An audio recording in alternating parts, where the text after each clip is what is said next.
보유 자산 축소, 감속도 예고, 원하는 것다. 얻었다. 월스트리트, 환호, 미국 중앙은행인. 연방준비제도, 패드 연준, 가비둘기파. 통화 완화 선호, 로완연하게 돌아선 모습이다. 아직 통화 완화까지 전망하기는 섣부르지만 난 2015년 말부터 시동 걸린 통화 긴축 정책은 3년여 만에 종착점에 다가서는 분위기다. 연준, 은 30일, 현지 시간 이틀간 이연방공개 시장 위원회 FOMC 정례회의를 거쳐 기준금리를 동결하면서 FOMC 성명서에 점진적인 축, 가금리 인상 문구를 넣지 않았다. 연준은 15년 제로금리 정책 종료를 선언한 후 지금까지 9차례 기준금리를 인상했고 지난해에만 4차례 인상을 단행했다. 글로벌 경기 둔화가가 시화하는 올해에도 금리 인상이 이어질 것이라는 우려가 시장에 퍼지자 분명하게 비둘기파세를 드러낸 것이다. 또 다른 긴축 카드 인포, 유자산 축소, 도속도 조절을 시사했다. 시장으로서는 두 가지 선물을 한꺼번에 받아든 셈이다. 경제매체 CNBC 방송은 금융시장으로서는 원했던 것들을 모두 얻었다. 고평가했다. FOMC 단골 문구 점진적 추가 인상 삭제 연준 은 FOMC 성명서에서 점진적인 추가금리 인상 퍼그라두아 링크 리스스이라는 문구를 삭제했다. 그동안 FOMC 위성명서에 고정적으로 반영됐던 문구다. 연준은 지난해 12월 FOMC 성명서에 서일부 썸라는 수식어를 추가하는 충안으로 금리 인상에 대한 시장의 우려를 달랬지만 이번에는 아예 문구 자체를 없앤 것이다. 그 대신에 향후 금리 조정에서 인내심 파티멘트를 갖겠다 라고 밝혔다. 제롬 파월 준 의장을 비롯해 연준 수뇌부들이 연말 연초에 따라 언급했던 인내심이라는 키워드를 공식화한 것으로 금리 인상을 최대한 미루겠다는 취지로 보인다. 앞서 파월 의장은 올 초전 미경제학회 AEA 연례 총회에서 경제가 어떻게 움직이는지를 지켜보면서 인내심을 가질 것이라 고 말했고 며칠 뒤 이코노믹 클럽 오찬대다 에서는 지금은 인내하면서 탄력적으로 경제 상황이 어떻게 움직이는지를 관망할 시점이라고 강조한 바 있다. 일반적으로 애매모호한 표현을 앞세우는 중앙은행의 성명서로서는 꽤 명료한 어조로 긴축 종료의 가능성을 열어둔 것으로 볼 수 있다. 일간 뉴욕타임스 NYT는 연준 이금리 인상의 중단을 시사했다. 고평가했고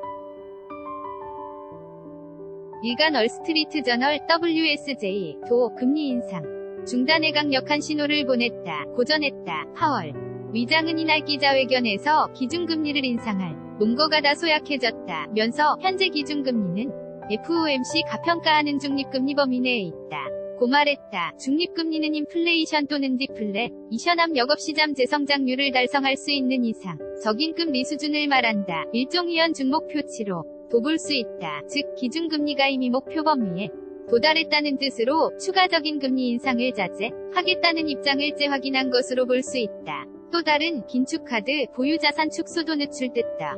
주목되는 부분은 보유자산 축소다. 연준 은 이례적으로 별도로 공개한 성명서에서 보유 자산 축소 대차대 조표 정상화 프로그램을 정할 수 있다 면서 기존의 가이던스를 재검토하고 있다 고 밝혔다. 동시에 충분한 앰플의 준비자금이 유지되도록 하겠다고 덧붙여 연준이 보유한 채권을 매각해 자신의 자산을 축소함으로써 시중에 풀린 달러화를 회수하는 긴축 프로그램을 재조정할 수 있다는 입장을 내비친 것으로 보인다. 지난 2008년 글로벌 금융위기 직전에는 1조 달러에 미치지 못했던 연준 보유 자산은 이른바 양적 완화 QE 정책을 치면서 4조 5천억 달러까지 불어났다. 연준은 지난 2017년 10월부터 보유자산 정상화에 나섰고 만기가 돌아오는 채권을 다시 사들이지 않는 방식으로 매달 최대 500억 달러어치를 줄여왔다. 이런 방식으로 연준 보유자산은 최대 5년에 걸쳐 1조 5천억 물결표 3조 달러 규모까지 줄어들 것으로 시장에서는 예상해왔다. 연준이 보유 자산 축소를 통한 긴축의 속도도 조절하겠다는 것.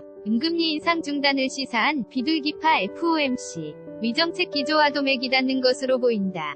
의장은 보유 자산 축소 일정과 관련 끝낼 적절한 시점을 평가하고 있다며 예상보다 큰 유자산 규모에서 빨리 끝날 수 있다 고 설명했다. 지난 2017년 11월 상원인준 청문회에서 대략 3에서 4년에 걸쳐 정상적인 규모로 줄어들 것이라고 밝힌 것을 감안하면 한층 시장에 호적인 입장을 내놓은 것으로 해석된다. 뉴욕 증시 일제히 환호, 채권값도 오름세 뉴욕 증시에서 다우존스 30산업 평균 지수는 434.